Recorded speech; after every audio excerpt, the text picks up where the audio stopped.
पहला सवाल यही फिर कि ये जो सेबी ने चेंजेस किए हैं, आम भाषा में हमें समझाएं कि क्या है और इसका क्या इम्पैक्ट होगा। अनुज सर, नमस्कार।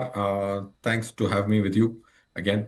पहले तो जैसे आपने कहा कि ये बहुत अच्छा सर्कुलर, बड़ा सर्कुलर है। इसके काफी सारे चेंजेस हैं।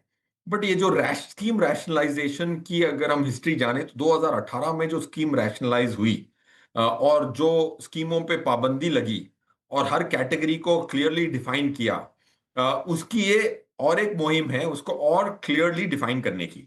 वो 2018 की जो चेंज थी, that is one of the core reasons why today we have reach 75 lakh crores of AUM in mutual fund industry. उसके बगैर हम पहुंच नहीं पाते। तो ये थर्ड या फोर्थ स्टेप है ऑफ रैशनलाइजेशन।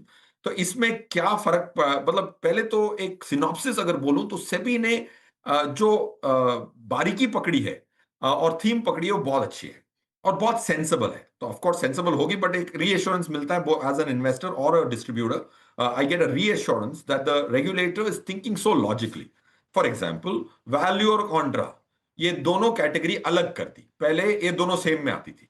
तो आप वैल्यू फंड भी रख सकते हैं, कॉन्ट्रा फंड भी रख सकते हैं। वैल्यू वो होती है जहां पे भेड़ चाल मतलब सस्ते में मिले, कॉन्ट्रा भेड़ चाल से परे। ये दोनों के पोर्टफोलियो अलग हो सकते हैं। All value is not Contra, every Contra is not value. ये समझना, आई थिंक रेगुलेटर की, I would appreciate it significantly. Fund manager सोचता है वैसे सोचा।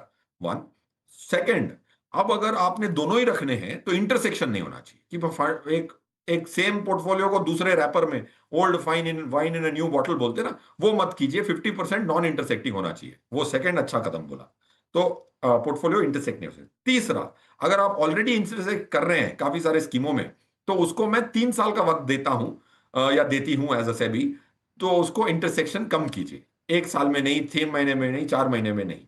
तो जो भी नया पैसा भी आए फंड में, अगर वो डिप्लॉय अलग तरीके से हो, तो कुछ भी बेचे बगैर भी 50-50 एक फंड मैनेजर ला सकता है। इतना एसआईपी आता है। अगर अगले पैसे नए स्टॉकों में डाले जाएं तो automatically the intersection comes down. So these were some of the three very important, very promising regulatory changes.